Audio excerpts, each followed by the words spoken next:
From our Nepal correspondent, a regular series of articles by Dr Balmukunda Regmi. Non-alignment foreign policy reaffirmed. The framer of Nepal's present-day foreign policy, the founding king Prithvi Narayan Shah, observed Nepal as a yam between two boulders, China and India. He instructed Nepalis, "Great friendship should be maintained with the Chinese Empire. Friendship should also be maintained with the British Indian Emperor beyond the southern seas." In the course of time, as a part of survival measures, Nepal entered into a special relationship with the southern neighbour through the 1816 Treaty of Sugauli. When Great Britain left India, the latter inherited the role of the British India through the 1950 India-Nepal Treaty of Peace and Friendship. The decolonization movement followed the Second World War. Nepal was never colonized, but unfair terms imposed over her did not end with the disintegration of the British Empire. Aiming to diversify foreign relations, the Rana rulers established diplomatic relations with the USA in 1947. Our diplomatic drive continued. Nepal joined the United Nations and established diplomatic relations with China, both in 1955. These steps further solidified Nepal's status as an independent country. Nepal actively participated in the 1955 Bandung Conference that embraced 5 principles of Panchashil, based on the teachings of Gautam Buddha. Directly or indirectly, Nepal has been seeking an escape to the existing special relation with India.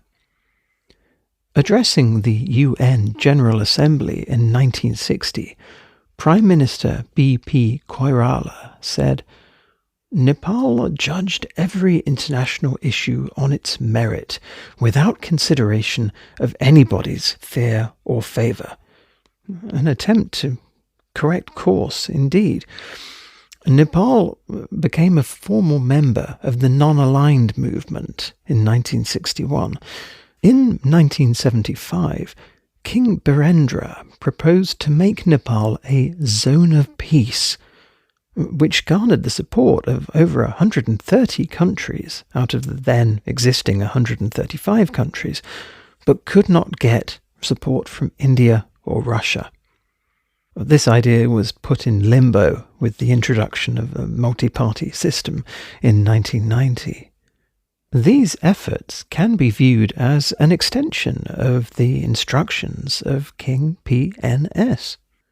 The collapse of the Soviet Union in 1991 gave way to the US-led unipolar world order, ending the Cold War and fizzling out the core concept of the non-aligned movement.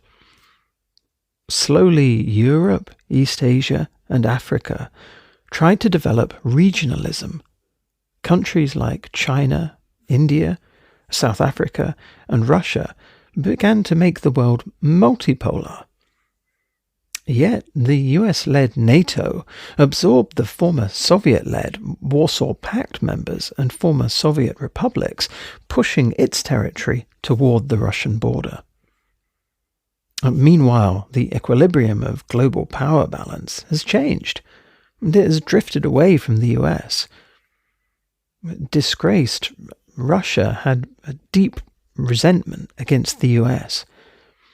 Vladimir Putin successfully capitalized on this nationalist sentiment, healed the economic problems, and began to defend Russian interests, challenging the American domination.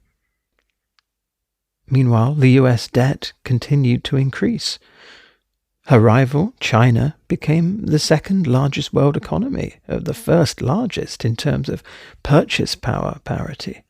her advances in technology already nearing those of the US.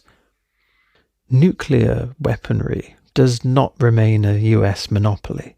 Russia, France, China, UK, Pakistan, India, and North Korea also have it. Any nuclear power is unlikely to yield to undue external pressures. The limit of US influence is also demonstrated by her leaving UNESCO. First in 1984 over supposed corruption and ideological bias. She joined again in 2002 and leaving again in 2017. These events indicate the world is heading towards multipolarity. Nepal's foreign policy is decided more by geopolitical factors than by the interests of her political leaders.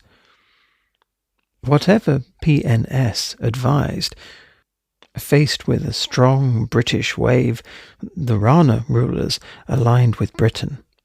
Looking back, it was the only survival kit available at that moment.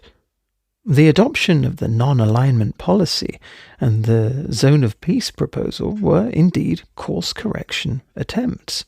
At a time when the world has become multipolar, where our neighbours China and India play key roles, Nepal's interaction and cooperation with the US, China and India have intensified. After much consideration, Nepal participated in the China-led Belt and Road Initiative and the American Millennium Challenge Corporation. In doing so, the Nepali stance was clear: yes to economic cooperation. Recently, Nepal had to sort out whether the non-alignment policy and the State Partnership Programme were compatible. Now, the State Partnership Programme, or SPP, has its roots in the successful 1991 US experience in the Baltic region. The strategy paired US states with 3 nations emerging from the former Soviet bloc. The SPP has become a key US security cooperation tool, facilitating cooperation across all aspects of international civil military affairs and encouraging people-to-people ties at the state level. The SPP says it is partner-focused, strategically aligned, and facilitates broader interagency and corollary engagements, spanning military, government, economic, and social spheres.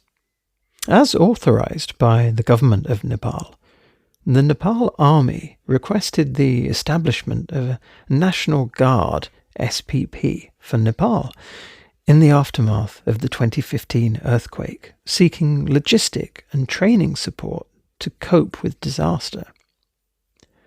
Later, considering the SPP as strategic, the government of Nepal directed the Nepali army to withdraw from it.